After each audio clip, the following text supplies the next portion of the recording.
അലി അക്ബർ ഷാ ചേരുന്നു നമുക്കൊപ്പം. അലി അക്ബർ ഷാ, ഇന്ന് മാത്യു കുഴൽനാടൻ 7 രൂപ പോലും വാങ്ങിയിട്ടില്ല എന്ന് വാർത്താസമ്മേളനം വിളിച്ച് വ്യക്തമാക്കുകയാണ് ചെയ്തത്. ഇപ്പോൾ ഇവിടെ പ്രതിയായ കുറ്റാരോപിതനായ വ്യക്തി തന്നെ, അതായത് ഈ തട്ടിപ്പിന്റെയൊക്കെ സൂത്രധാരനായ അനന്തു കൃഷ്ണൻ തന്നെ പറയുന്നു താൻ മാത്യുവിന് പൈസ കൊടുത്തിട്ടില്ല എന്ന്. അപ്പോൾ പിന്നെ ആദ്യം പുറത്തു വന്നത് എവിടെ നിന്നുള്ള വിവരമാണ്? അനന്തു തന്നെ നൽകിയ മൊഴിയല്ലേ അത്? സുജയ, ആദ്യഘട്ടത്തിൽ തന്നെ ഇടുക്കി, എറണാകുളം ജില്ലകളിലെ രാഷ്ട്രീയ നേതാക്കൾക്ക് താൻ ലക്ഷങ്ങൾ നൽകിയിട്ടുണ്ട് എന്ന വിവരം അനന്തകൃഷ്ണൻ പോലീസിന് നൽകിയിരുന്നു. അതിനുശേഷം ഇന്നലെ തെളിവെടുപ്പിന് ശേഷം നടത്തിയ ചോദ്യം ചെയ്യലിലാണ് ഈ രാഷ്ട്രീയ നേതാക്കളുടെ പേരുകൾ വെളിപ്പെടുത്തുന്ന സാഹചര്യം ഉണ്ടായത്. ആ ഘട്ടത്തിലാണ് ഈ പറയുന്നതുപോലെ ഡീൻ കുര്യാക്കോസിന് 45 ലക്ഷം രൂപ കൈമാറിയിട്ടുണ്ട്. ഇതിൽ 15 ലക്ഷം രൂപ തെരഞ്ഞെടുപ്പ് ഫണ്ടായിരുന്നു. ബാക്കി തുക ഡീൻ കുര്യാക്കോസ് വ്യക്തിപരമായ ആവശ്യങ്ങൾക്കാണ് ഉപയോഗിച്ചതെന്ന് തന്നോട് പറഞ്ഞിട്ടുണ്ട് എന്നതുൾപ്പെടെയുള്ള പരാമർശം ഉണ്ടാകുന്നത്.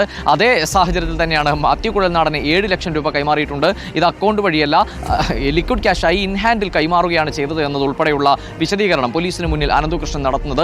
അവിടെ തന്നെയാണ് 25 ലക്ഷം രൂപ CV വർഗീസിന് നൽകിയിട്ടുണ്ട്. അത് സഹകരണ ബാങ്കിലെ അക്കൗണ്ട് വഴിയാണ് നൽകിയതെന്ന വിവരവും അനന്തകൃഷ്ണൻ പങ്കുവെക്കുന്നത്. ഇതുമായി ബന്ധപ്പെട്ടുള്ള അന്വേഷണം എല്ലാം പുരോഗമിക്കുന്നതിനിടയിലാണ് ഇത്തരത്തിൽ ഈ മാത്യു കുഴൽനാടൻ ഈ ആരോപണങ്ങളെ നിഷേധിച്ചുകൊണ്ട് രംഗത്ത് വരികയും ഇന്ന് വാർത്താ സമ്മേളനത്തിൽ 7 ലക്ഷം പോയിട്ട് 7 രൂപ പോലും താൻ അനന്തകൃഷ്ണനിൽ നിന്നും കൈപ്പറ്റിയിട്ടില്ല എന്ന് വ്യക്തമാക്കുകയും ചെയ്തത്. അതേ ഘട്ടത്തിലാണ് ഇന്ന് കോടതിയിൽ ഹാജരാക്കുന്ന ഘട്ടത്തിൽ അനന്തകൃഷ്ണൻ മാധ്യമങ്ങൾക്ക് മുന്നിൽ താൻ മാത്യു കുഴൽനാടന് ഒരു പൈസ രൂപ പോലും നൽകിയിട്ടില്ല എന്ന വിവരവും പറയുന്നത്. ഇതേ അനന്തകൃഷ്ണൻ തന്നെ കോടതിയിലെത്തിയ ശേഷം ഇത് രാഷ്ട്രീയ നേതാക്കൾ കൂടി ഇടപെട്ട കേസായതുകൊണ്ട് തന്റെ ജീവന് ഭീഷണിയുണ്ടെന്ന വിവരം കോടതിയിൽ പങ്കുവെക്കുന്ന സാഹചര്യവും ഉണ്ടായി.